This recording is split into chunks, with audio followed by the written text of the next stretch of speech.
প্রতিদিন কয়েক হাজার মানুষ দেখতে আসেন এই শ্যামসুন্দরী মাকে, কারণ সবাই বিশ্বাস করেন মা এখানে জীবন্ত এবং উনি সকলের মনস্কামনা পূরণ করেন। মন্দির কর্তৃপক্ষের আমন্ত্রণে সেদিন আমরাও গিয়েছিলাম মা শ্যামসুন্দরীর দর্শন করতে। এখানে মাকে একজন ছোট্ট শিশুরূপে পুজো করা হয়। তাই এই ছোট্ট মিষ্টি মায়ের জন্য সবাই মায়ের পছন্দের চাল, কলা, বিভিন্ন রকম চকলেট, কুকিজ এবং সন্দেশ নিয়ে আসে। এখানে তোমরা প্রত্যেকেই অঞ্জলি দিতে পারবে এবং এখানে প্রতিদিনই দুপুরে এবং বিকেলে বিনামূল্যে সবার জন্য ভোগ প্রসাদের ব্যবস্থা থাকে। ভক্তদের দেয়া অলংকার এবং শাড়িতে প্রত্যেক দিনই মা নবরূপে সজ্জিত হন এবং এই স্নিগ্ধ রূপ দেখলে মন জুড়িয়ে যায়। এই মন্দিরটা রয়েছে কলকাতার সুখিয়া স্ট্রিটে, মানিকতলা ক্রসিং থেকে শিয়ালদার দিকে যেতে গেলে হোমিওপ্যাথি মেডিকেল কলেজের পাশের গলিতে এই মন্দির।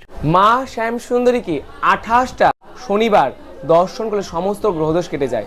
কাল সর্পদোষ, মাঙ্গলিক দোষ, সাড়ে দোষ সবকিছু থেকে বেরোতে পারবেন শুধু মাকে দর্শন করে। মায়ের এখানে প্রত্যেকটা দিন দুবেলা অন্ন প্রসাদ ফ্রিতে খাওয়ানো হয়, সকাল 8টা থেকে দুপুর 1:30 এবং বিকেল 4টে রাত্রি 9টা।